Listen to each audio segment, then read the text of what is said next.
Ya, berikutnya ada berikutnya ada Mas Yoga. Halo Mas Yoga. Halo, halo Halo Mas Mas Yoga. Uki, halo Ya, teman-teman semuanya. silakan. Salam kenal, saya Yoga. Maaf kameranya lagi di off, eh, belum ini baru sampai dari rumah, sampai dari kantor di rumah. Eh, saya di Bekasi tinggalnya. Saya pakai baju batik baru belum ganti dari kantor. Itu. Terima kasih.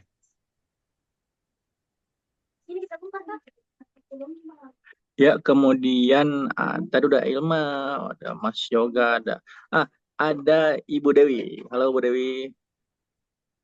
Halo, selamat malam warahmatullahi wabarakatuh. Karena terus saya di sosial bipolar. Sinyalnya Bu Dewi. Maaf Bu Dewi, sinyalnya kayaknya kurang bagus ya Bu Iya, Dewi ya. saya Ya, agak putus-putus. Mungkin ya, bisa di turn Ya, off aja ya, itunya, apa videonya. ya. ya.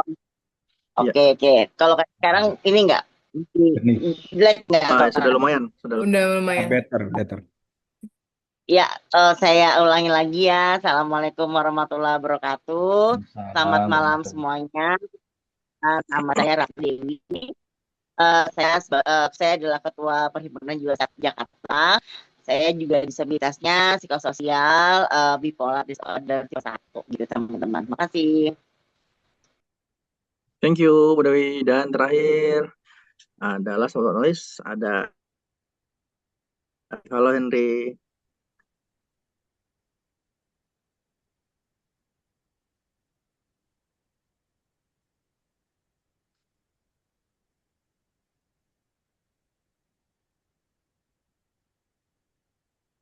Halo Henry. Yang mencari tombol unmute mungkin. Ya, ya, ya. Kita masih tunggu Henry ya. Ini kalau di TV, Oke, kalau di chat kita masih menantikan suaraku saudara sudah saudara muncul. Henry ya gitu ya kalau di Masuk. TV. Sudah, Mas. Nah, Sudah oke. muncul dengan Sudah jelas. Mas. Ulang. Ya, Perkenalkan, saya ya Henry mantap. Hernomo. Hari ini saya Hmm. pakai baju batik lengan panjang dan pakai kacamata. Saya seorang dengan severe low vision. Saat ini eh, apa aktivitas utama saya sebagai Ketua Forum Inklusi Disabilitas Kabupaten Magelang atau Vidakama. Salam kenal semuanya. Kenal. Mantap, mantap. Itu sama kenal Henry, sama kenal aja. Thank you Henry. Nah, eh, tonton, oh ya, saya sendiri belum kenalan ya. Ya, tonton, nama saya Lutfi. Ya, saya posisi di Makassar. Hari ini saya bertugas memfasilitasi teman-teman untuk naik obrolan malam hari ini. Nah, kemudian saya ya di Makassar, saya seorang disabilitas netra total gitu. Maaf, saya off kamera gitu, teman-teman. Kita lihat dulu ada berapa peserta ya. Masih 14.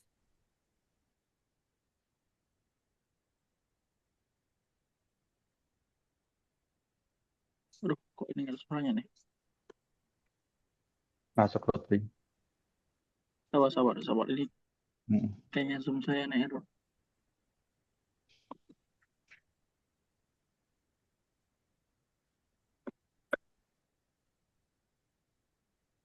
Oke, bisa.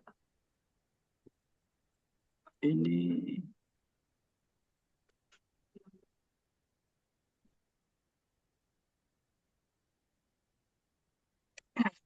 Jonathan, tonton ini sudah ada apa? Ada baru ada 14 peserta. Mana Pak? Bisa kita mulai sekarang? Oke. Oke ya. Sekarang oke ya. Kita mulai sekarang ya. Baik teman-teman, Eh, malam hari ini di obrolan malam kita akan membahas satu tema yang menarik ya. Sebenarnya ini ter apa namanya terinspirasi ya dari pelaksanaan Sumpah Pemuda eh, di bulan Oktober yang kemarin ya. Cuma pelaksananya bulan November.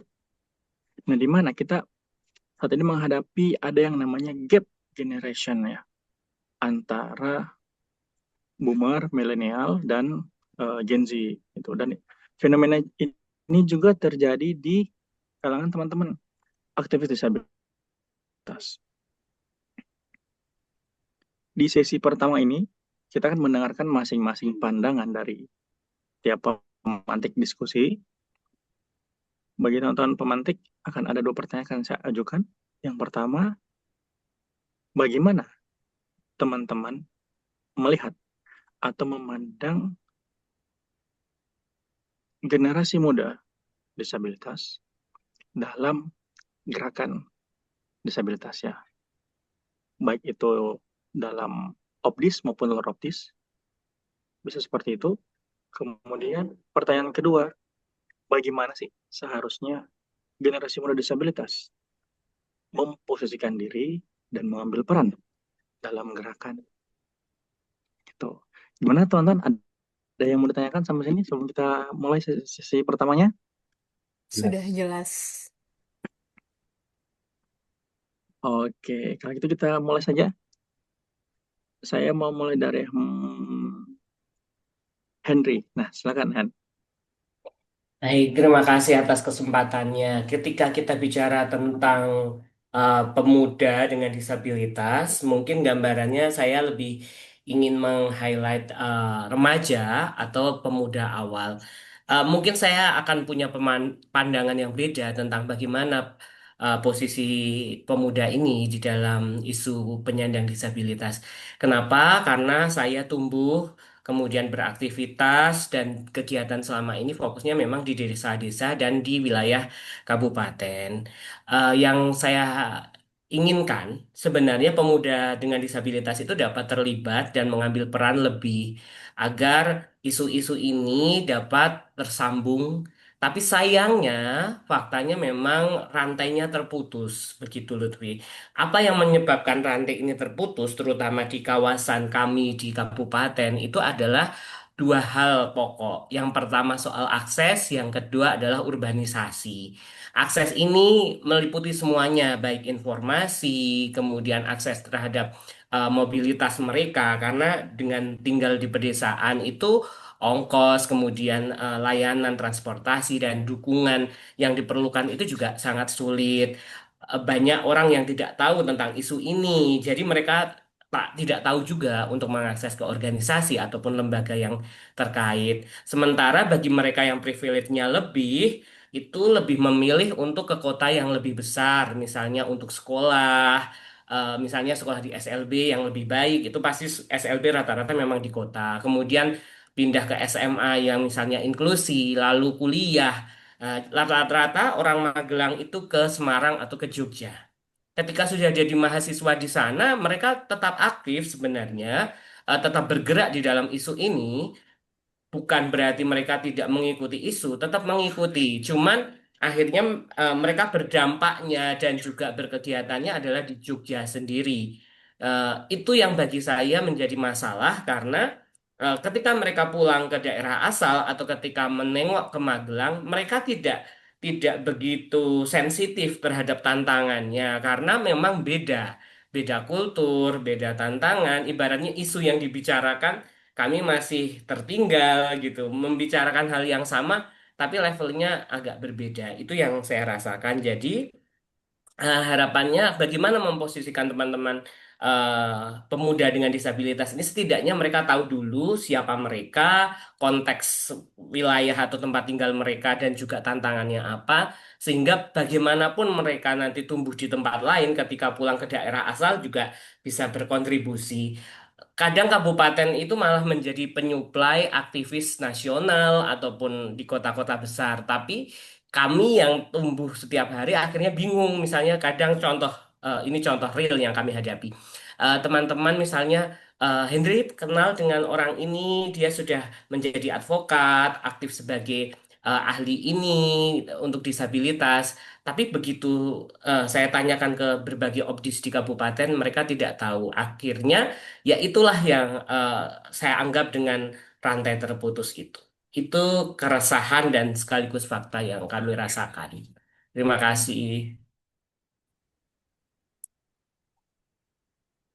Ya, wah, menarik sekali ya. Jadi yang disampaikan Henry ini sangat beririsan dengan isu urbanisasi, gitu ya. Khususnya di kalangan muda ya. Di highlight tadi remaja akhir dan dewasa awal.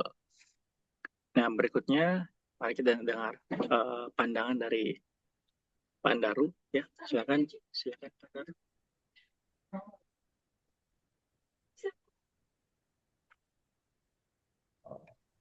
Oke, mohon maaf tadi termute. Apakah sudah terdengar teman-teman? Siap. Sudah jelas, Pak. Oke, terima kasih. Jih, eh, terima kasih Lutfi. Jadi saya seorang disabilitas netra. Jadi awal bergabung dalam gerakan disabilitas itu lewat Pertuni Jawa Tengah. Waktu itu masih dari Kota Semarang karena asal saya Kota Semarang dan awal mulanya itu karena saya seorang uh, dari low vision yang akan menjadi buta total. Jadi saya butuh cari teman. Itu awal mulanya saya bergabung. Karena waktu itu saya masih low vision, jadi masih bisa bantu banyak teman-teman yang sudah uh, teguh kukuh dalam kebutaannya. Jadi saya bisa gandeng, bisa bantu-bantu. Nah, itulah awal mulanya. Itu tanpa sadar progres itu adalah merupakan semacam training ya atau magang dari senior saya waktu dulu bagaimana berorganisasi dan itu yang masuk ke dalam jiwa saya dan selanjutnya mereka menyerahkan itu kepada saya. Jadi waktu itu saya generasi muda. Muda di sini muda bukan belum tentu muda secara biologis teman-teman tapi juga muda dalam organisasi. Jadi kita bicara kata muda di sini belum tentu berdasarkan umur biologis tapi juga dalam organisasi karena dalam organisasi kan ada yang lebih senior itu busa lebih muda daripada kita. Tapi juga yang berikutnya malah lebih tua secara umur biologis. Kalau saya memandang generasi muda sekarang itu, ya kalau dari sudut pandang saya pribadi teman-teman, sekarang jauh lebih enak ya, kesempatan belajar banyak, teknologi sudah banyak, kesempatan belajar luar negeri ada, semuanya ada. Daripada yang ada pada saya dulu. Jadi semuanya sudah jauh lebih terbuka lah.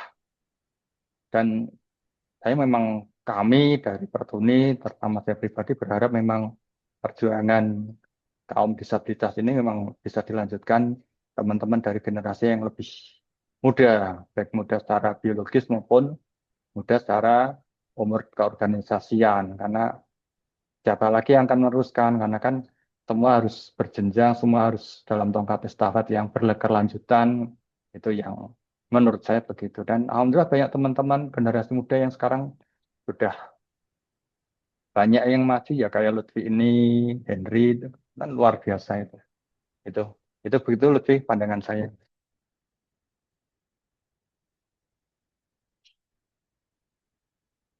Ya, makasih Pandaru ya.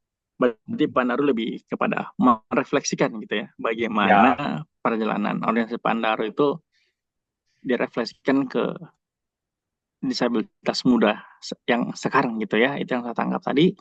Nah, ya, berikutnya mari kita dengar pandangan dari Mas Yoga mungkin ya. Silakan Mas Yoga.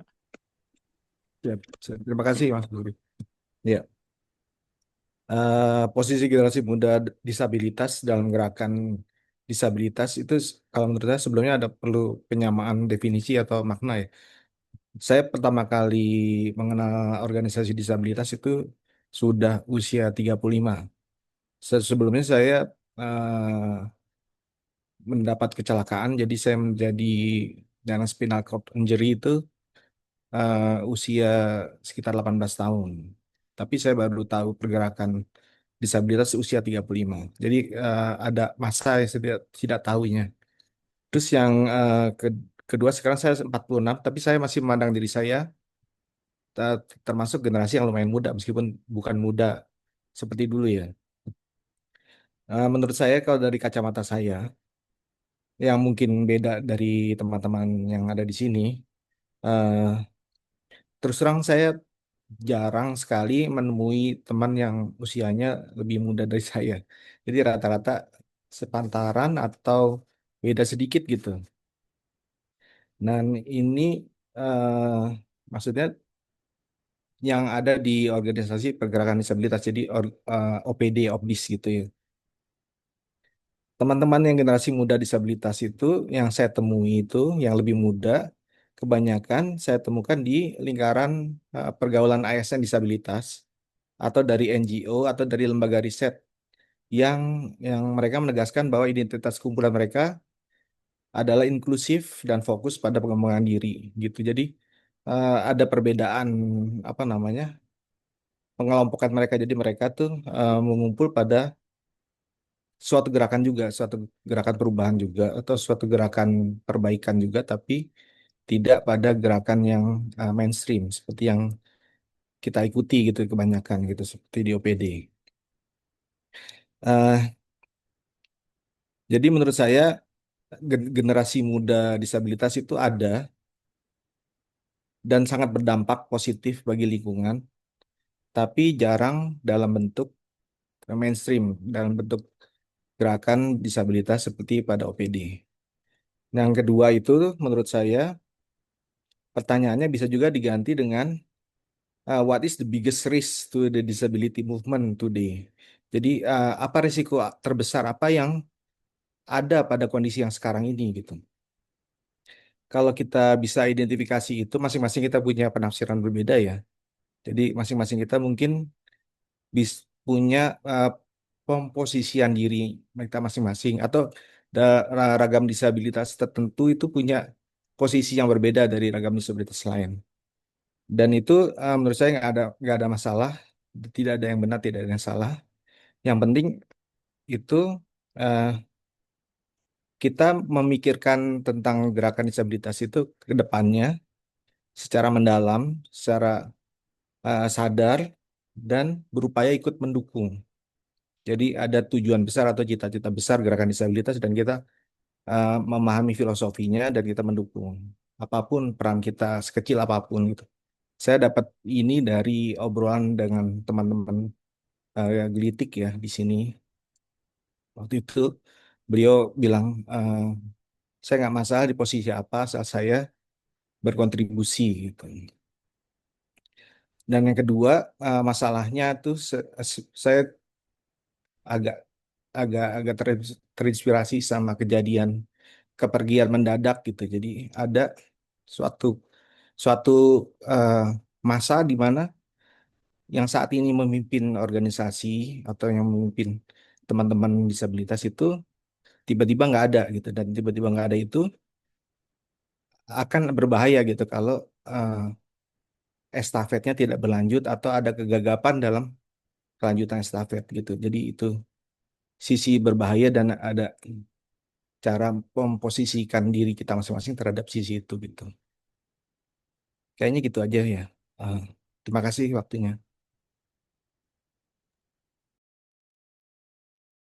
Ya, thank you Mas Yoga. Wah, ini hal yang ya menarik ya, dan memang ini sangat terbaca Mas Yoga ya. Yang saya baca tadi Mas Yoga menyampaikan bahwa bagaimana Mas Yoga memandang bahwa disabilitas-disabilitas yang muda ini rupanya mereka lebih menyenangi mengasosiasikan diri sebagai sebuah gerakan inklusif, sebagai sebuah gerakan penelitian ya, seperti itu, dan daripada dalam tanda kutip ya mengasosiasikan diri dengan obdis-obdis yang sudah mainstream ya, yang dimana dalam tanda kutip lagi didominasi oleh mereka-mereka yang sudah uh, senior ya, yang sudah malang melintang ya, gitu di di dalam dunia gerakan disabilitas ini. Itu menarik sekali. uh, Berikutnya kita ke Ilma ya, silakan Ilma. Halo. Iya, jadi dari yang aku dengarkan dari tadi itu sangat semuanya sangat beririsan ya. Dan aku juga berpikir bahwa em, gerak-gerak gerakan disabilitas ini memang yang kulihat selama ini tuh kayak yang yang apa sih namanya yang menjadi sorotan adalah orang-orang yang sudah senior begitu dan eh, harapanku sebenarnya yang lebih muda baik baik secara fisiologis ataupun umur itu lebih apa ya namanya diberikan ruang di mana eh, se-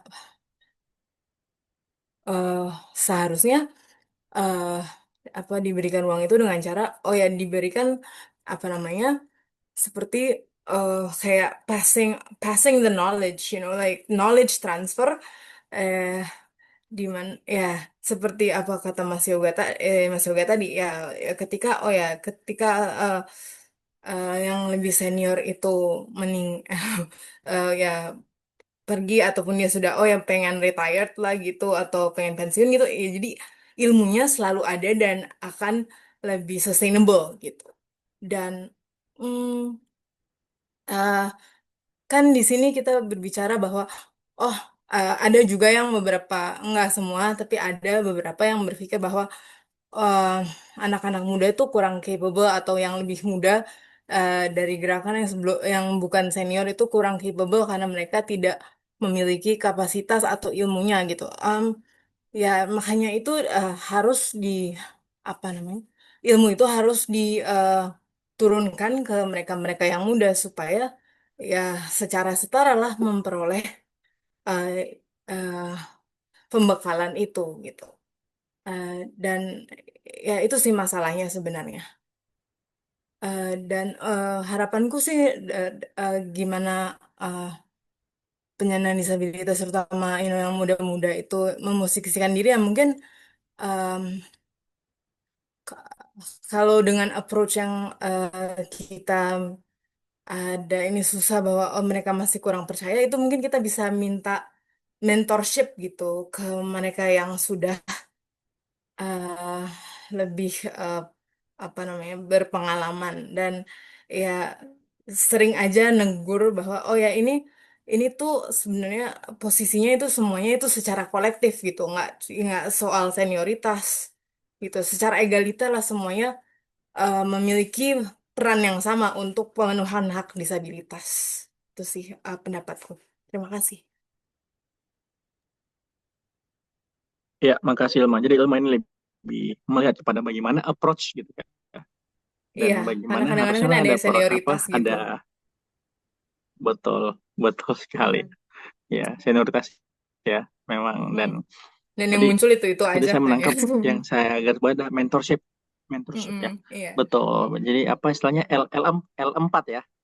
Eh, Ya, lu lagi. eh. Betul. Thank you Ilma. Sekarang kita ke Ibu Dewi. Silakan Bu Dewi. Halo, assalamualaikum. Wih, Saya salam. ada di sini. Sorry, Yang kuliah. putus-putus. Sorry. Bu Dewi, punten Mungkin Bu Mbak Dewi, Dewi. boleh ya cari ini solusi yang baik Bu Mati Dewi. aja ya. Biar Halo, ya ya, matiin baik aja nggak? Iya, kameranya Bu Dewi. aman Ya, aman. ya. Oke, aman, siap. Ya menurut saya apa namanya saya sendiri pun sebenarnya baru mengenal dunia pergerakan aktivis ini ya disabilitas. Nah jadi saya itu sekitar 8 tahun yang lalu mengikuti training yang diadakan oleh PJS CRPD. Nah di situ kan kita mengetahui dasar-dasarnya hak-hak disabilitas di situ. Nah dari situlah saya mengetahui bahwasanya hal yang saya pernah alami di 2012, saya pernah di PHK karena saya bipolar gitu, ketahuan oleh salah satu perusahaan oil terkemuka. Nah itu saya waktu itu saya memang kali memang sebagai mental illness udahlah gitu loh, seperti ini sudahlah gitu loh, memang aku harus terima pil pahit ini gitu. Tetapi saya di PJS saya dikenalkan bahwasanya sebenarnya sebagai disabilitas ini sudah ada CRPD-nya, kita mempunyai hak yang sama dan juga sudah ada Undang-Undang 8 nomor 2016 tahun 2016 pasal 11 ayat D pasal 11 huruf D. Nah, dia kan mention bahwasanya penyandang disabilitas tidak boleh dipecat karena kedisabilitasannya. Nah, dari situlah muncul saya, wah saya tuh pengen nih gitu ya berjuang seperti itu. Dan pengen banget lah memperjuangkan. Nah, pada waktu itu saya masih bekerja di satu perusahaan. Nah, terus udah gitu COVID dan lain-lain. Akhirnya saya diajakin PJS juga. Waktu itu ada di 2021 ya, Mei. Nah, itu saya diajakin acara apa namanya Preparation for Global Disability Summit di Nusa Dua Bali. Nah, pada waktu itu saya bertemu dengan seluruh aktivis wanita di seluruh Indonesia. Nah, disitulah mulainya saya mengetahui juga, oh ini ada gerakan aktivis semuanya ya, ada organisasinya. Nah, pada waktu itu juga akhirnya setelah saya mengikuti GDS tersebut, nah saya ditawarkan untuk menjadi ketua Perhimpunan Jiwa Sehat Jakarta, dan saya memang menyambut baik ini karena memang saya setelah saya mengetahui PJS, saya pengen lah untuk berjuang gitu ya, agar teman-teman ini juga bisa setara gitu, mempunyai hak yang sama gitu. Karena ini kita alami juga waktu itu kejadian ada salah satu pegawai dari Kementerian Keuangan yang juga mental illness, penyandang disabilitas mental, PJS dampingi bersama dengan LBH Jakarta dan menang kasusnya. Itu memang perjalanan panjang ya. Saya pun merasa, bener nggak sih kita bisa, bener nggak sih ini bisa menang nggak sih?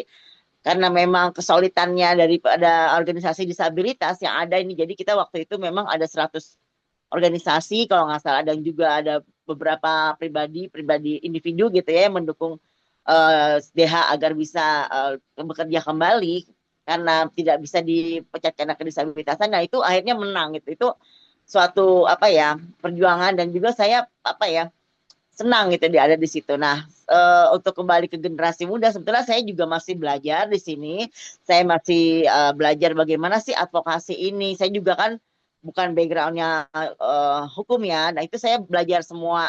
Kebetulan di PJS ini bukan hanya tempat saya bekerja, tapi di mana saya tempat belajar gitu kan. Dan di PJS ini juga banyak isu yang saya pelajari, misalnya mengenai social protection, climate change, dan bagaimana mengembangkan komunitas. Kebetulan saya sebagai ketua dari PRJS Jakarta, jadi pengembangan komunitas di situ, bagaimana saya manage peer support dan lain-lain seperti itu. Dan untuk saya juga kan memang sudah usia dewasa ya, yang sudah tidak muda lagi ya, tapi tetap berjiwa muda ya. Nah, tapi saya juga pun membekali kepada teman-teman yang baru-baru, yang muda-muda ini.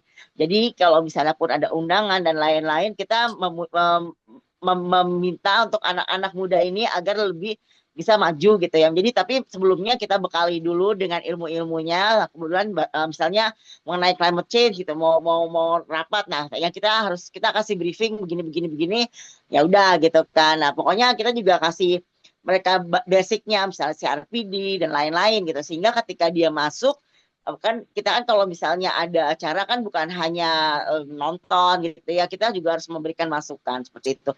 Nah tapi kayaknya kendalanya juga kalau aku nggak tahu ya, kalau di gerakan mental health ini maksudnya orang tuh ya peduli lah mengenai mental health, tapi ketika orang menjadi aktivis, mau nggak menjadi aktivis itu tidak semua orang mau gitu, karena kan kita memperjuangkan hak-hak orang ya, bukan kita sendiri, seperti itu sih. Memang ada ininya. Nah juga begini juga kan, di dunia disabilitas ini juga banyak orang-orang yang ini juga ya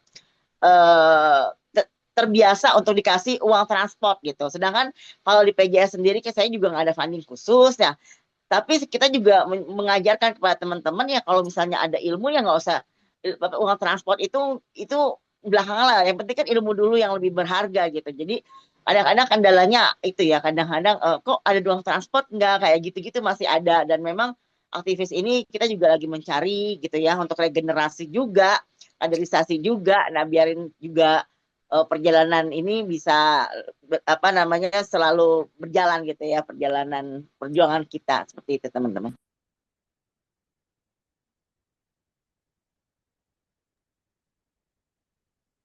Halo? Ya, Oh ya, ya, ya, oke. aman, Bu Dewi, aman ya, siap. Ya, thank you ya. Menarik yang disampaikan Bu Dewi, kurang lebih sama yang disampaikan oleh Mas Yoga tadi ya. Jadi ada dalam tanda kutip dibilang terlambat, mungkin saya belum menemukan istilah yang mungkin baru menemukan teman bahwa ada loh gerakan disabilitas, dan ibu gitu kan sebagai orang yang baru belajar dan mampu belajar cepat ya tentunya, dan pengalaman yang Ibu Dewi miliki itu eh, satu hal, dan benar-benar Ibu Dewi merasakan ini loh manfaatnya ya berorganisasi. Dan tadi saya ada menangkap isu eh, Bu Dewi memberikan langsung kesempatan pertemuan, yuk jadi pemateri mengisi, jadi langsung benar-benar kesempatan kepada mereka. Ini yang saya tangkap tadi. Nah, saya kembali ke Henry dulu. Nah, Henry tadi setelah mendengar dari teman-teman tadi ya, mulai dari ada isu biologis dan ada isu ideologis. Nah, ini menarik. Kemudian ada eh, Yes. dominasi senior-senior disabilitas di organisasi disabilitas mainstream ya. Nah, biasanya Ya, ini berbasis perkumpulan. ya, Kemudian dan ada teman-teman disabilitas muda yang mengasosiasikan diri, saya ini gerakan inklusif, saya ini peneliti atau istilahnya bukan dulu ya, betul. mereka mau ini, wah saya NGO, saya bukan Obdis. Nah, ada tadi yang Yes. disampaikan oleh Pak Andaru. Nah, gimana hal ini?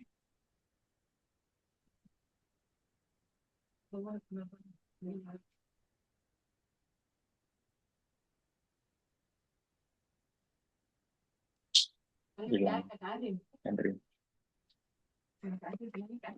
Mute Halo masih Henry, tetap masih. Ini tuh freeze deh. Tadi oh, masuk tadi dimatiin aja nih ya Hen, kameranya ya kamera. hari ini ya. Kameranya matiin aja nggak apa-apa. Ya,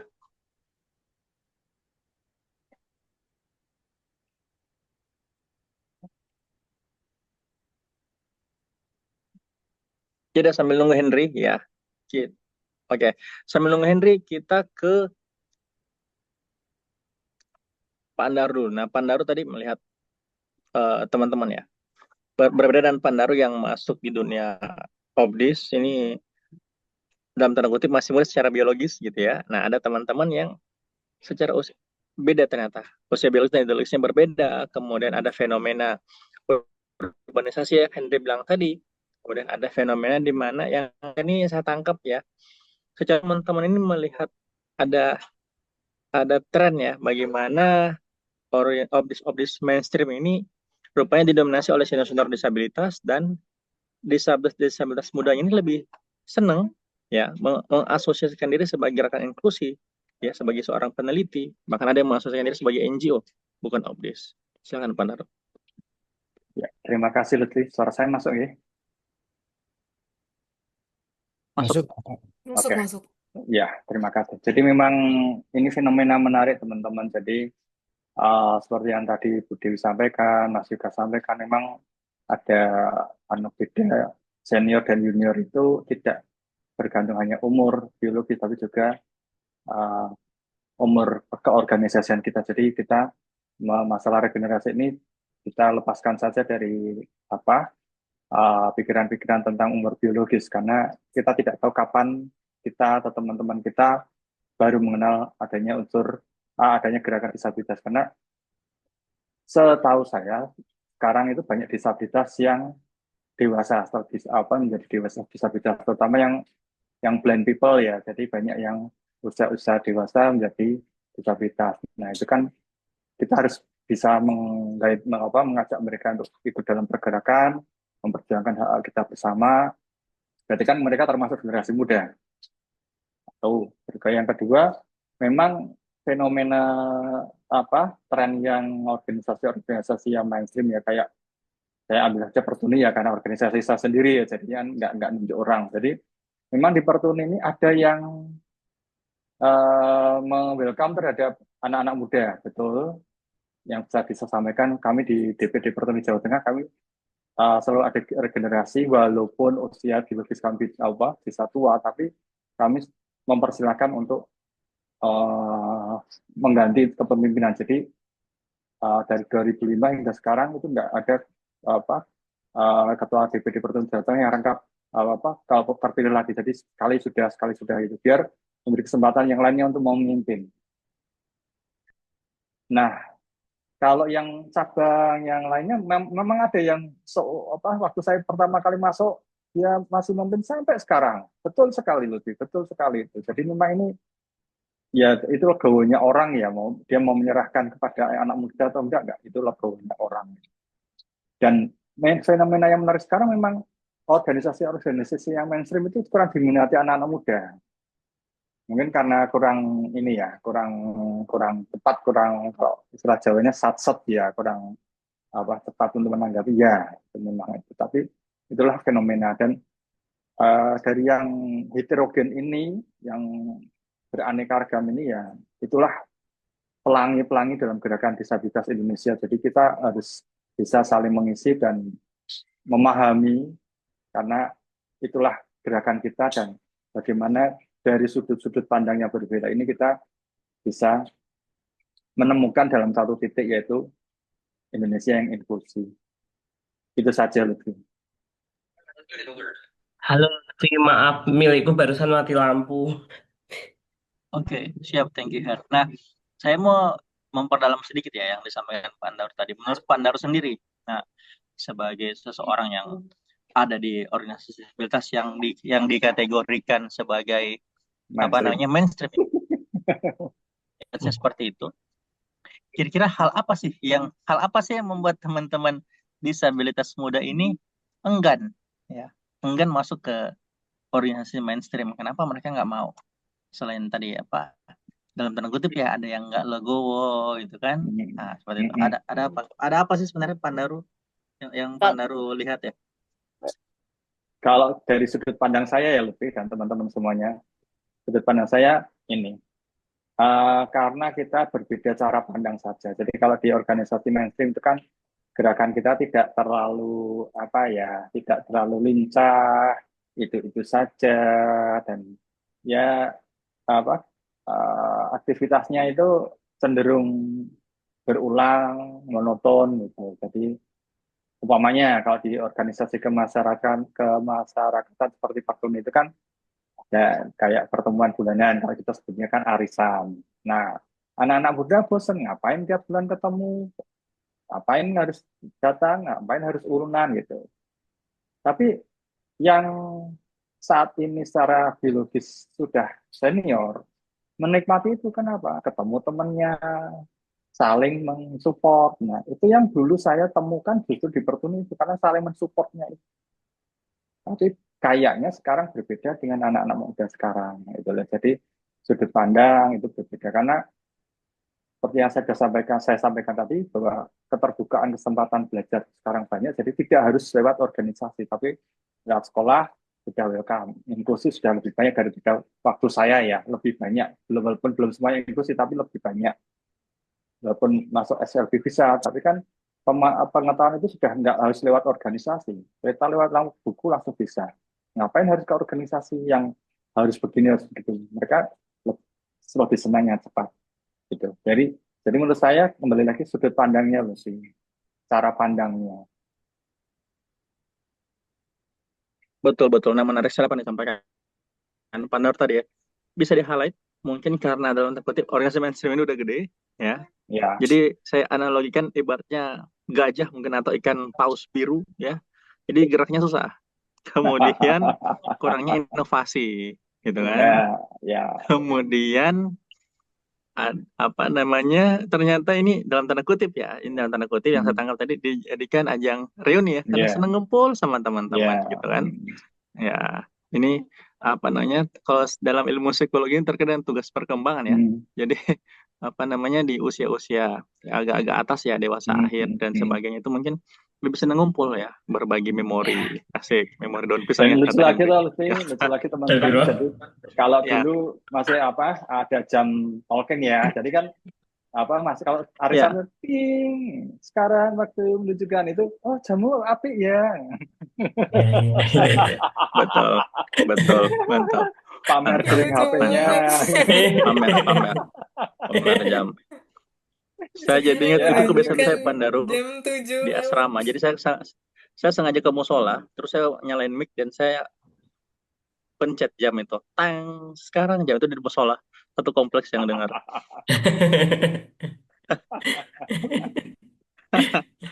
Ya, silakan Henry. Jadi Ya, tadi karena ada apa namanya? Disampaikan, mungkin menyimak tadi ya, yang disampaikan oleh Mas Yoga, kemudian Ilma dan sebagainya. saya Silakan. keputusnya pas Pak Ndaru yang kedua ini kok, Lutfi.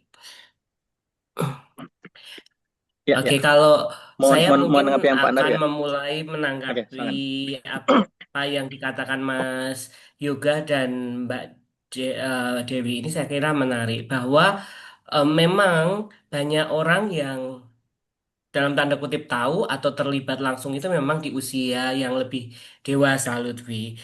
Baik itu karena misalnya memang mereka penyebab disabilitasnya bukan dari lahir atau memang kalau di daerah saya memang banyak aksesnya baru terbuka di usia yang lebih dewasa. Contoh, mereka mengalami perkembangan yang lebih terlambat bukan karena usia perkembangannya bukan ya, tapi karena tadi saya bilang akses tadi. Kadang ada yang misalnya masuk usia sekolah dasar saja sudah usia belasan gitu. Artinya dia untuk menyelesaikan sampai SMA saja sudah bisa jadi sudah usia 25-an. Ketika dia masuk kuliah sudah terlalu dewasa lah untuk ukuran apa ukuran pada umumnya seperti itu. Jadi memang banyak yang memang memulainya atau triggernya untuk aktif lebih itu memang di usia yang lebih dewasa. Contoh saya sendiri pun juga untuk kembali ke daerah saya itu kan meskipun belum terlalu tua tapi maksudnya mungkin sudah di 27 sekian gitu. Dan saya hitungannya di Kabupaten Magelang itu termasuk yang muda meskipun sudah 33 tahun karena memang kebanyakan usianya memang di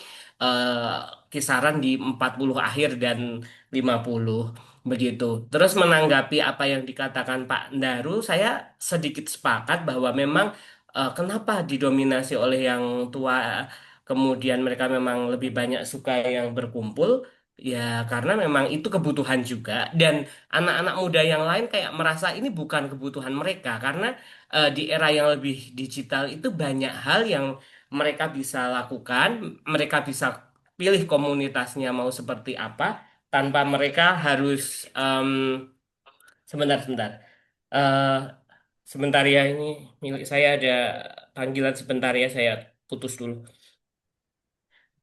Jadi seperti itu yang saya rasakan karena memang pilihan lebih banyak kemudian di apa teman-teman disabilitas itu karena pilihannya semakin banyak, mereka kadang milih sesuai hobi gitu loh Lutfi. Misalnya hobinya memang terkait teknologi, mereka hanya fokus pada bagaimana assistive device. Mereka yang memang suka pada olahraga ya olahraga gitu. Jadi mereka tidak melihat isu disabilitas itu yang kayak kita hari ini yang kadang mengkaji dari filosofisnya disabilitas itu apa, kemudian haknya apa. Mereka nggak se apa ya ingin sedalam itu mereka lebih chill ya mungkin kata sederhananya ya mereka lebih suka dengan kata inklusif tapi dalam tanda kutip mereka lebih menikmati pergaulannya gitu daripada filosofinya daripada bentuk-bentuk apa advokasinya jadi mereka lebih menikmati pola hidupnya yang terakhir saya sebenarnya kalau di tingkat kabupaten itu tidak ada terlalu dominasi ya misalnya meskipun banyak orang isinya tua nuwun sewu bahasanya agak kasar memang usianya lebih banyak yang tua di 11 obdis di bawah Vidakama itu mayoritas memang dewasa semua, maksudnya dewasa akhir sudah bahkan pralansia ataupun lansia. Sebenarnya tidak sulit untuk menggeser mereka atau masuk ke lingkungan mereka asalkan mau saja dan kunci akhirnya sebenarnya adalah soal kompetensi dan koneksi. Ketika kompetensinya ada, koneksinya kuat, sebenarnya dalam tanda kutip nyalip itu masih bisa gitu. Transfer knowledge seperti yang dibilang Mbak Ilma itu penting, tapi mentransfer seperti apa itu juga menurut saya lebih penting karena ternyata tidak segalanya mudah untuk melakukan misalnya training ataupun coaching ke model komunikasi anak-anak zaman sekarang itu ternyata juga tidak semudah yang saya pikir gitu. Memang ada metode yang harus dikembangkan yang berbeda. Itu sih yang saya rasakan Lutfi.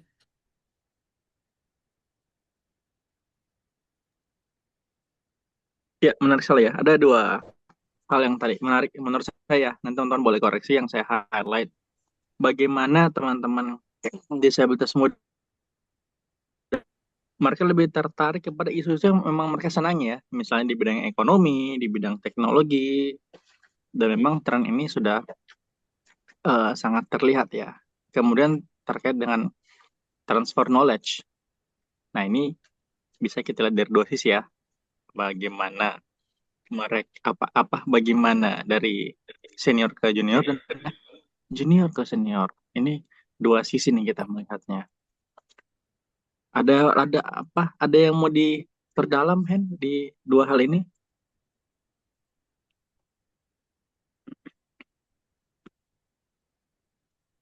Halo Hen.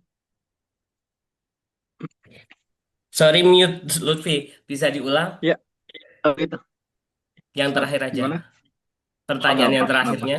Iya, bagi teman-teman, ya siap. Begitu, siap, siap. Saya ngomongin dulu ke teman-teman. Teman-teman akan ada kesempatan saya lempar ke floor. Jadi sabar aja, kita habisin dulu sesi yang ini. Nah, Hen, tadi saya menarik ya dua hal yang saya highlight. Heeh. Bagaimana tren pada minati ya. Walaupun itu juga Ya, bergerak di bidang inklusivitas ya, teknologi, ekonomi dan sebagainya. Kemudian yang berikutnya betul. tentang transfer of knowledge. Ya, Bagaimana kita melihatnya dari dua sisi ya, baik dari senior ke junior maupun dari heeh. junior ke senior gitu kan. Nah, Yes. dari dua hal ini ya, yang mana yang Henry mau perdalam? Oh, mungkin kalau saya lebih mudah atau lebih gampang dilihat itu adalah soal tentang minatnya. Tapi kalau transfer knowledge saya jujur itu agak berat ya Lutfi karena memang saya mungkin akan lebih mudah bicara dengan yang tetap seusia saya. Kalau transfer yang terlalu gap generation misalnya tiba-tiba saya harus ngomong dengan yang SMP atau SMA awal gitu, jujur saya masih masih agak gagap untuk karena bahasa kebiasaan dan lain-lain itu ternyata beda. Tapi kalau kita bicara soal tadi minat, ternyata memang minat sekarang itu mereka lebih bukan praktis ya, tapi sesuatu yang mereka jalani begitu Lutfi. Kayak tadi teknologi, kemudian minat. Bahkan sebenarnya sekarang itu banyak teman-teman disabilitas yang mereka lebih cair. Maksudnya cair itu bisa gabung ke komunitas apapun yang mereka suka gitu tanpa tanpa apa penolakan yang terlalu berarti selama mereka mau lebih mengadvokasi diri sendiri terkait kebutuhan ya, bukan menjelaskan konsep disabilitas bukan, tapi konsep kebutuhan untuk diterima di komunitas itu, apa yang harus diadaptasi, apa yang mereka bisa saling berbagi agar di dalam sebuah komunitas yang mereka pilih itu bisa saling mendukung gitu. Itu sih yang saya lihat dan ini satu sisi bagus terkait praktek kehidupan inklusinya itu akan menjadi contoh yang baik yang bisa direplikasi ke banyak hal, tapi kekeringannya adalah soal pemahaman secara tadi saya bilang lagi, filosofi disabilitas. Filosofi ini seringkali nanti berhubungan erat dengan advokasi terutama tentang regulasi, tentang bahasa hukum, tentang sesuatu yang levelnya lebih tinggi, yang misalnya terlalu birokratis. Itu memang akhirnya teman-teman yang sudah sangat berbaur ini malah kadang jadi kesulitan karena mereka juga tidak tidak begitu mengerti tentang konsepnya gitu. Satu sisi bagus tapi sisi lain juga jadi apa ya tantangan lagi gitu dan mungkin teman-teman yang lain bisa kasih contoh ataupun sudah menemukan metode yang terbaik untuk transfer knowledge ini modelnya harus seperti apa. Wah, ini hal baru yang sangat sudah, bukan hal baru ya, ini sangat mengkhusus sekali Henry ya. Dan sama Henry tadi, bagaimana teman-teman ini akhirnya yang dalam tanda kutip berfokus pada segmen-segmen tertentu, akhirnya em, melupakan esensi dari gerakan, apalagi dalam tanda kutip tidak dibekali dengan pengetahuan dasar ya, minimal perspektif disabilitas, etika dan sebagainya, akhirnya mereka kehilangan identitas dan jadi bias gitu Henry ya. Ya, Ya, ya. Ya, kita lanjut ke Bu Dewi mungkin ya. Nah, mungkin Oh, boleh. dari beberapa dasar teman-teman tadi, ada yang Nah, Ibu Dewi mau tanggapi? iya boleh kalau misalnya di gerakan disabilitas psikososial sendiri pun masih banyak teman-teman tidak mau menganggap dirinya sebagai disabilitas gitu kan. Karena mereka ada juga yang berpendapat dis kan tidak jadi tidak able gitu ya. Tapi kalau apa namanya dan gimana ya kalau misalnya disabilitas psikososial ini kan stigmanya apa namanya negatif banget gitu ya. Jadi sampai saat ini pun kalau misalnya pemberi kerja tahu bahwasanya apa namanya pegawainya disabilitas mental itu banyak yang di PHK. Jadi banyak yang apa ya menyembunyikan identitasnya gitu loh. Jadi kayak teman-teman saya sendiri pun misalnya di kementerian, gue sebenarnya ini gue mental illness, tapi ya gue nggak bisa terbuka karena kan lo tahu mas stigmanya gitu loh. Maksudnya ya masih banyak ya yang tidak terbuka ya karena stigmanya itu ya. Kalau misalnya masih saat ini kita kan juga nggak bisa, emang aturannya sih tidak bisa dipecat ya, tapi kenyataannya begitu gitu ya. Karena kan seperti kasus DH itu kasus yang memang langka ya, dan dia bisa menang gitu ya. Sampai saat ini banyak kasus-kasus yang ternyata memang kalah gitu. Jadi itu barriernya sekali gitu. Nah, tapi kalau di PJS sendiri pun ya kita juga tetap merekrut yang youth-youth untuk regenerasi gitu kan. Nah, karena kan di apa namanya youth disability ini kan juga banyak ini ya apa namanya kesempatan untuk training-training di luar negeri gitu ya. Nah juga waktu tahun 2 bulan lalu juga anggota PJS Jakarta anggota PJS Jakarta sih. Nah dia juga diutus untuk apa namanya training CRPD di Thailand gitu loh, fully funded. Nah itu kan suatu kesempatan yang bagus ya dan juga bisa menjadi apa namanya mudah-mudahan banyak lagi aktivis-aktivis disabilitas psikososial yang akan lahir kembali gitu loh seperti itu.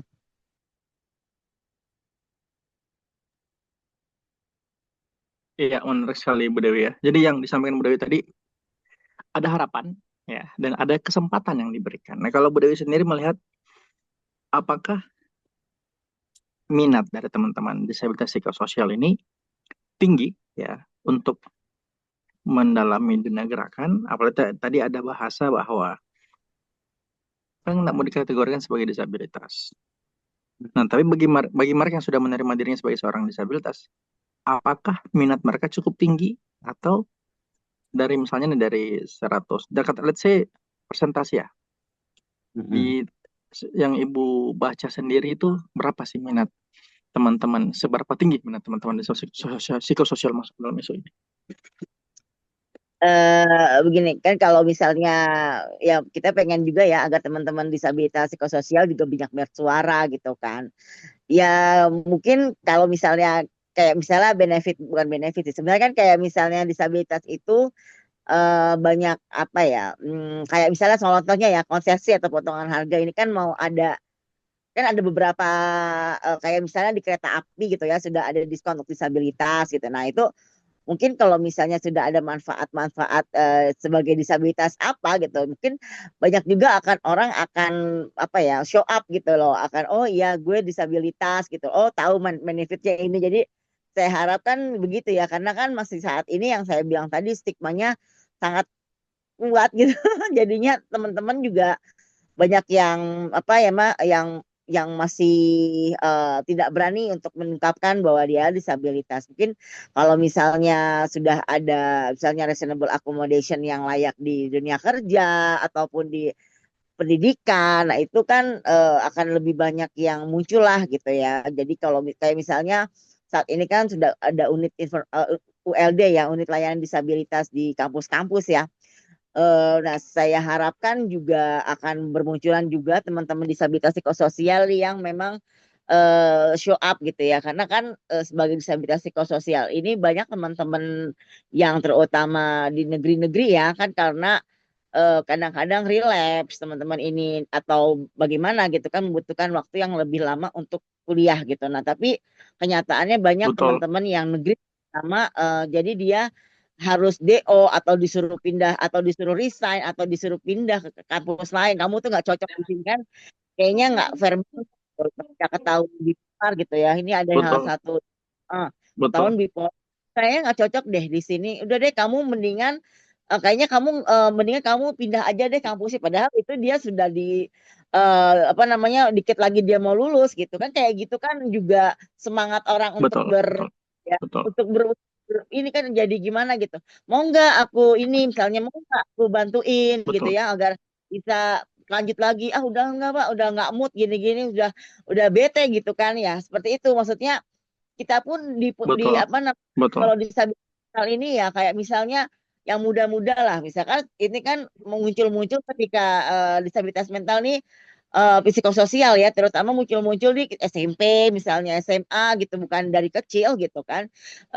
Nah itu kan juga masih banyak stigma ya misalnya ada teman kita gitu salah satu komunitas yang memang guru BP-nya akhirnya ke rumahnya kenapa nih anak gitu ya terus dia betul, dibicarakan bahwasanya dia meminum obat-obat psikiatri. Nah, itu kan itu menjadi momok gitu loh. Ternyata ibunya ibu BP itu Betul, berbicara kepada saya gitu kan. Sebenarnya kalau disabilitas psikososial ini tergantung orangnya ya. Dia mau membuka atau enggak karena kan tadi betul, lagi stigma gitu kan.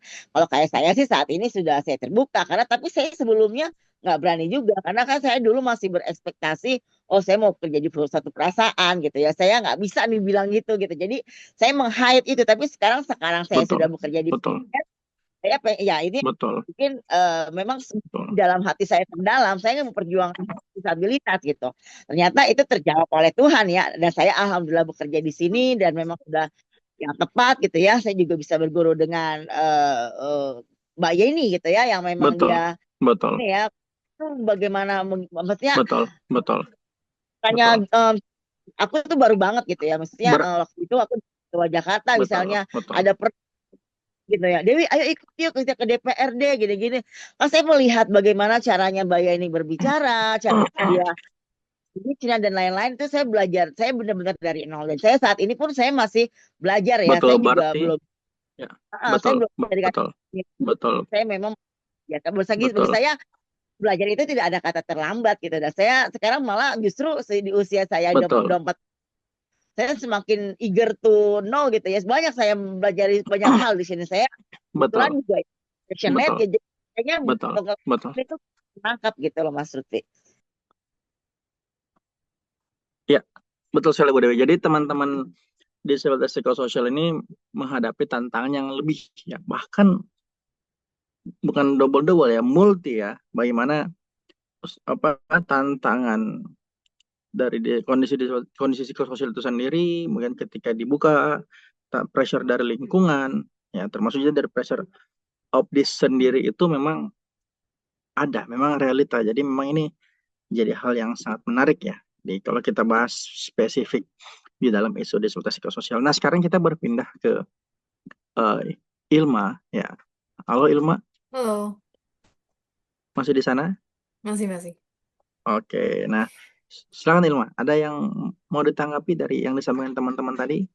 Iya, terus betul ini menarik banget sih. Aku jadi lebih lebih tahu insight-insight. Oh, kenapa sih kok banyak yang di beberapa organisasi didominasi yang tua, oh, ternyata emang seperti oh mereka pengen tetap dekat dengan teman-temannya yang dulu gitu. Oh, menarik ya. Terus aku mau menanggapi eh Mas Henry tadi ya. Iya, jadi menarik juga, bener sih kayak aku setuju oh gimana ya cara kita transfer knowledge gitu dengan eh kebetulan aku umurnya 30 dan menurutku itu udah tidak muda sih, hampir 30. Jadi menurutku itu udah gak muda. Jadi kalau lebih muda lagi ada kan. Jadi kayak untuk transfer knowledge itu dengan kayak anak-anak muda yang lebih um, kayak lebih suka bidang-bidang tertentu mungkin kita harus um, approach-nya lebih ke aku sendiri belum menemukan approach yang tepat tetapi mungkin bisa dicoba dari setelah ini mungkin kita gitu dari yang terdekat gitu ya. eh dari hal-hal yang mereka suka gitu tapi nggak langsung kayak ngasih tahu oh ini undang-undang nomor segini terus cara eh apa sih cara mendekatkan ke pemerintah tuh gini mungkin lebih ke lebih em, memanusiakan isunya yang lebih dekat ke mereka gitu supaya mereka lebih peduli oh ya ternyata memang kebutuhan tentang teknologi tuh sepenting ini loh buat misalkan disabilitas netra atau misalnya untuk eh, aku sendiri kayak disabilitas daksa gitu. Gimana sih supaya misalkan contohnya kalau kita mau beli kursi roda gitu eh, supaya aksesnya tuh lebih dipermudah oleh pemerintah atau gimana sih caranya supaya orang tuh care bahwa oh ini emang bener kok ini kebutuhan mereka ini bukan buat mereka cari untung gitu jadi kayak memang lebih mendekatkan bahwa oh approach-nya tuh lebih bahwa ini tuh adalah sesuatu yang esensial gitu jadi nggak yang langsung dikasih undang-undang gitu aku juga sendiri sih kan eh, dari ya dari transfer knowledge itu kita mungkin lebih ke apa ya lebih mendekatkan diri ke mentornya gitu. Gimana sih cara eh, bisa lebih youth friendly sih? Karena selama ini kurang youth friendly menurutku juga gitu. Ya, gitu sih dari aku dan sebenarnya ini kayaknya pendapatku aja karena kalau berdasarkan yang kulihat tuh anak muda dengan disabilitas tuh belum ada forumnya gitu. Jadi masih terkotak-kotakan disabilitas satu dengan disabilitas yang lain. Jadi kayak seharusnya ada forumnya di mana mereka bisa berbicara masalah kita tuh ini loh sebagai komunitas gitu. Dan kayak oh satu sama lain tuh mengenal masalah mereka masing-masing gitu. Jadi ada empatinya terbentuk sehingga kayak oh ini adalah masalah kolektif gitu. Gitu sih dari aku. Nah, yang saya highlight tadi tuh mana secara ini mereka jadi pembelajaran kita semua ya.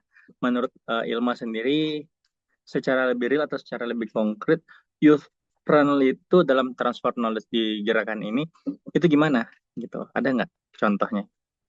Hmm, mungkin lebih kalau em, dari aku tuh mungkin lebih bisa mungkin dari video-video gitu kali ya. Terus habis itu eh mungkin lebih ke komik juga boleh kan kayak ya semacam kayak baca-bacaan yang apa sih nggak yang terlalu berat gitu jadi kayak yang dikemas lebih light gitu jadi kayak Oke, disability berarti lebih mainstreaming sih lebih karena kan pada dari packagingnya ya. ya Betul. iya dan Hmm, berdasarkan kayak Mbak Dewi juga bilang kan oh ada yang belum mengakui bahwa mereka itu disabilitas gitu berarti kan uh, belum ada sense of ownership gitu ya bahwa oh ternyata aku ini disabilitas gitu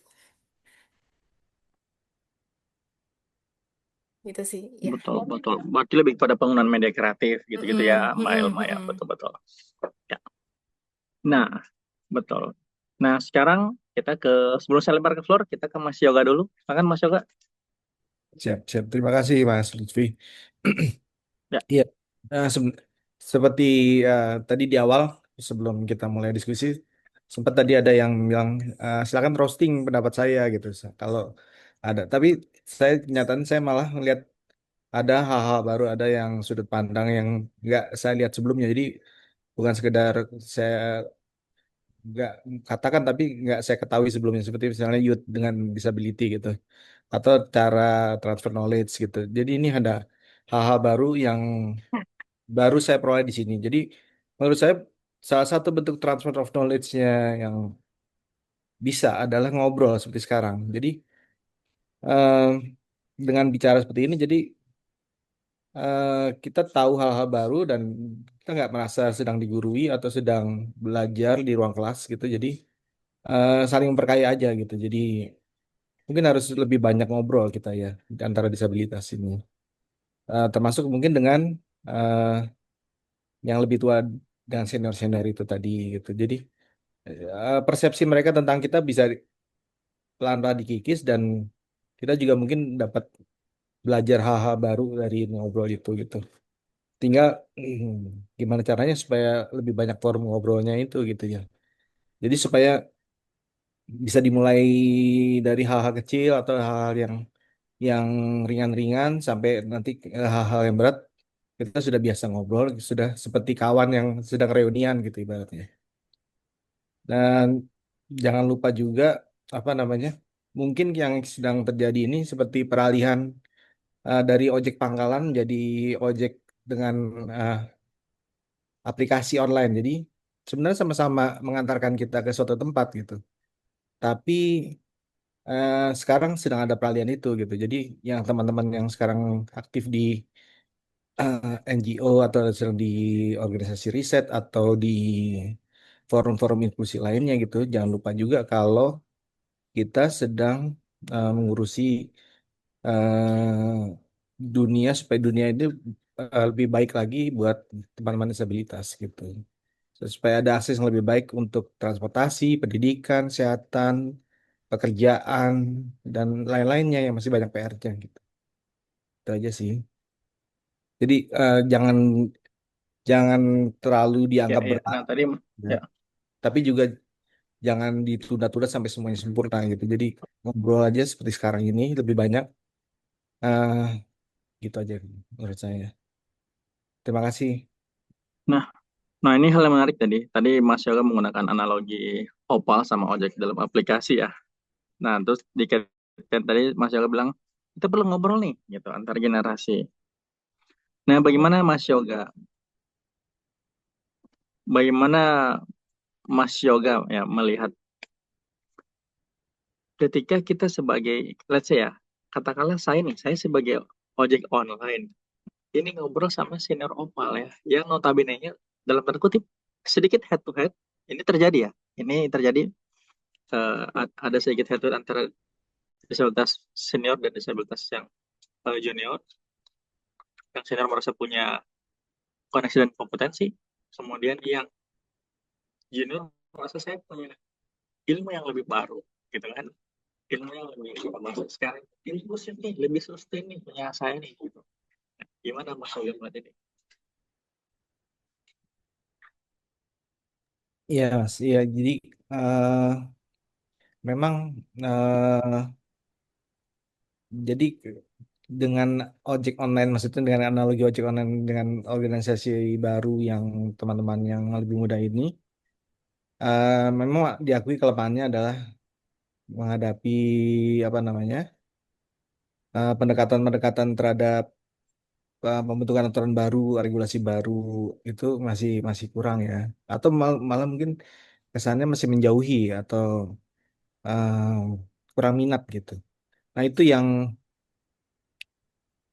ya kita nggak ada masalah sih kalau misalnya masing-masing itu membawa organisasi masing-masing dalam obrolan itu gitu. Jadi malah seru aja kalau menurut saya ya.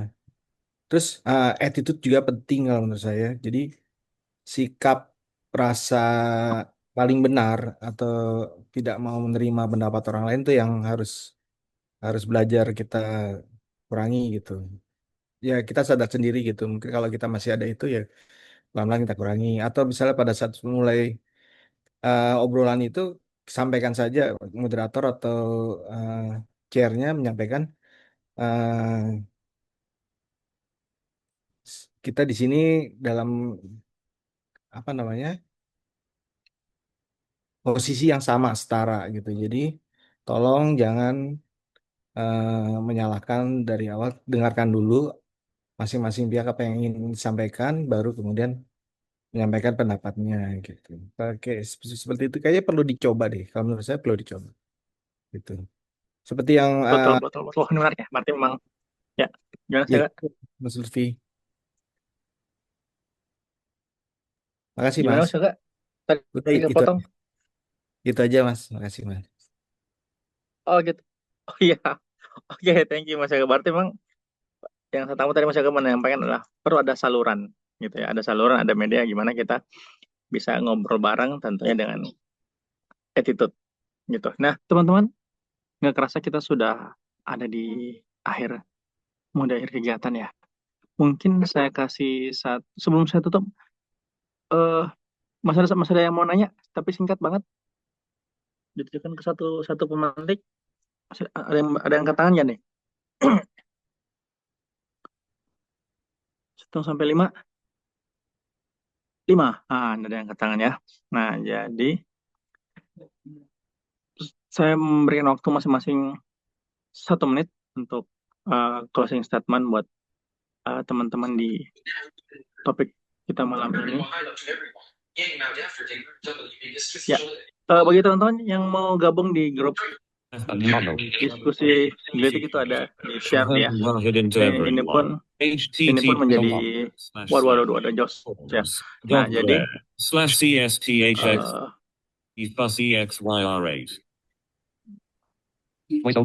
jadi harapannya teman-teman ini bisa menjadi jawaban ya atau menjadi alternatif teman-teman yang mencari gerakan disabilitas yang lebih fresh. Gimana kita bisa saling sharing, menciptakan ruang yang aman ya, dan pendekatan-pendekatan yang lebih kreatif. Itu, nah saya silakan Pak Ndaru mungkin ya, closing statement 1 menit. Oke, suara saya sudah masuk kah? Sudah. Ya, Oke, ya tadi maaf ya, tergantian oleh Joshua baca ya. layar saya triwish. Aman, J, aman, ya, aman, aman. dari obrolan kita kan jadi nampak bahwa regenerasi itu ada, cuma tempat dan bentuknya berbeda. Itu yang memang harus kita jembatani agar kita tetap dekat lah antara yang senior dan yang junior itu tetap dekat dan satu visi perjuangan. Dan kemudian tadi saya mengutip quote-nya Henry kalau nggak salah tadi ya, jadi jiwa kita tetap harus ada bahwa pergerakan kita itu tidak hanya untuk kepentingan kita inklusi, tapi juga ada jiwanya bahwa kita ada guide secara internasional dari UNCRPD. Nah, itu yang tetap harus kita gaung-gaungkan. Nah, itu yang kita harus jembatani tetap dekat walaupun bentuk kita berbeda, kepentingan kita berbeda itu iya itulah itulah zaman ya pergerakan zaman ya kita nikmati itu dan yang organisasi-organisasi mainstream memang harus segera bergerak untuk mengadopsi perbedaan zaman dan pergerakan zaman ini. Yang muda pun ya kita mohon juga mengadopsi bagaimana yang dulu ada itu ya. It's okay yang kan juga namanya apa kota-kota tua kan juga tetap dipelihara ya untuk apa objek wisata untuk mengenang bagaimana dulu bisa seperti ini, bagaimana kita bisa dapat beasiswa itu kan tetap perjuangan yang senior-senior kita. Nah, itu tidak janganlah dihilangkan itu karena kita ada juga karena mereka. Itu pesan saya, omongan saya gitu Lutfi. Terima kasih. Oke, thank you Pak Ndaru. Sekarang Mas Yoga mungkin. Baik. Eh, saya jadi ingat materi yang pernah Mas Lutfi sampaikan tentang coaching. Jadi saya ngerasa di sini ini mudah-mudahan sih kita semua yang memilih hadir di sini jam segini atau di tengah kesibukan atau saat badan masih lelah ini membuat kita jadi berpikir mendalam tentang isu ini. Jadi isu tentang regenerasi atau isu tentang peranan generasi muda dengan disabilitas. Gitu. Mudah-mudahan kita mendapatkan kembali makna dan motivasi untuk diri kita sendiri sehingga apa namanya nggak berputus asa atau hilang semangat gitu. Betul kata Pak Daru kalau jasa-jasa senior yang meskipun mendominasi saat ini, tapi juga mereka jasanya besar sehingga ya itu tadi mungkin eh, perlu sering diajak bicara, sering diajak ngomong, sering diajak apa namanya bertukar pikiran gitu. Iya, gitu. Sehingga nanti ada apa namanya masing-masing kita jadi merasa didengarkan gitu, merasa didengarkan dan akhirnya terbentuk simpati atau empati untuk satu sama lain gitu. Itu aja kali. Terima kasih. Ya, siap. Thank you Mas Yoga. Silakan Henry Ya, closing statement. Saya kira diskusi yang kita bicarakan ini sangat penting bagaimana regenerasi bukan cuma soal ilmu dari generasi sebelumnya ke generasi berikutnya, tapi menurut saya juga yang perlu regenerasi itu adalah soal metode, konsep, dan segalanya. Karena balik lagi konsep disabilitas pun adalah konsep yang terus tumbuh, bukan menara gading yang statis di situ kan. Kita paham itu bahwa konsep disabilitas pun bertumbuh sampai hari ini dan kita selalu berusaha untuk mengikuti perkembangannya. Mungkin yang ingin saya tegaskan di sini adalah mungkin memang kita sudah saatnya untuk terbiasa berpikir kritis dan menyampaikan ide secara terbuka dengan perasaan yang lapang. Artinya kita menyempitkan lah gap generasi itu dengan mulai saling berdialog secara terbuka. Karena balik lagi dalam isu disabilitas, menurut saya sebenarnya tidak ada hal yang benar-benar salah atau benar-benar sangat benar gitu. Tidak ada yang absolut. Semuanya masih relatif karena ukurannya balik lagi kepada konteks dan gimana itu bekerja atau di mana konteks kita sedang berkegiatan. Jadi ya semoga pemikiran kritis di teman-teman disabilitas itu yang bisa kita tumbuhkan bersama. Oke, thank you, Henry. Bu Dewi, silakan Bu Dewi. 1 menit closing statement. Ya, saya harapkan juga generasi muda dari bidang psikososial juga akan bertumbuh ya, bahkan banyak. Dan juga PJS kan saat ini baru ada di Jakarta, Jawa Timur, Jawa Tengah, dan Sumatera Barat. Dan saat ini juga PJS sedang mengembangkan cabangnya dan juga saya harapkan juga akan bertumbuh di PJS-PJS di luar yang bertumbuh cabang-cabang baru dan juga mudah-mudahan juga ditemukan juga pemuda-pemuda juga di sana sehingga bisa regenerasi juga. Terima kasih.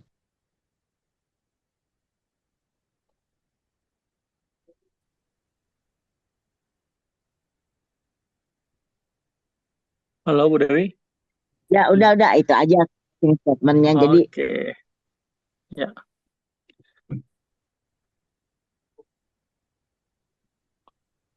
Oke, siap. Thank you Bu Dewi. Sekarang Ilma. Ya, jadi harapanku sih eh, tanpa mendiskreditkan jasa-jasa yang senior-senior, aku berharap ke depannya nggak ada lebih egaliter lagi sih, nggak ada senior, nggak ada junior, jadi lebih apa sih, lebih rembuk lagi sih bahwa ini adalah pergerakan kolektif, jadi nggak ada semoga senioritas itu semakin tidak ada sih, jadi supaya ya mengerti satu sama lain gitu. Ya, thank you. Terima kasih teman-teman. Nggak terasa kita sudah ada di akhir kegiatan. Banyak hal yang kita temukan malam ini, banyak hal yang terucapkan malam ini, tentunya dengan teman-teman kita saling berbagi, banyak anak-anak ya, banyak hal-hal yang sebenarnya nggak baru-baru amat, cuma menemukan momennya aja. Thank you juga buat teman-teman yang sudah hadir ya, ada Mbak Lia, Pak Kabar dan sebagainya. Saya bisa menyimpulkan, ini pengalaman saya pribadi, bahwa sekarang itu bukan senioritas lagi, tapi junioritas ya, karena teman-teman yang ada, yang sudah punya pengalaman, yang sudah punya kompetensi, sudah punya koneksi, harus bertanya dan harus merenung. Untuk apa kita bertumbuh? Dan untuk apa kita menumbuhkan generasi berikutnya? Kemudian untuk generasi muda, pertanyaan refleksinya adalah, apakah apa yang kita alami saat ini terjadi begitu saja? Hasil perjuangan senior-senior kita terdahulu. Lalu setelah kita bertumbuh atau ditumbuhkan dalam tanda kutip, apakah kita akan melanjutkan proses menumbuhkan generasi berikutnya? Karena apa yang kita capai saat ini, kita pinjam dari generasi berikutnya. Thank you, teman-teman. Untuk kehadirannya sampai jumpa kegiatan minggu depannya yang akan lebih seru pastinya. Semoga apa yang kita thank you Thank you. thank you semua teman-teman. Ya, Saya akhiri dan ucapan salam inklusif. Selamat Bye istirahat bye. semuanya. Bye-bye. terima kasih. Sampai jumpa lagi.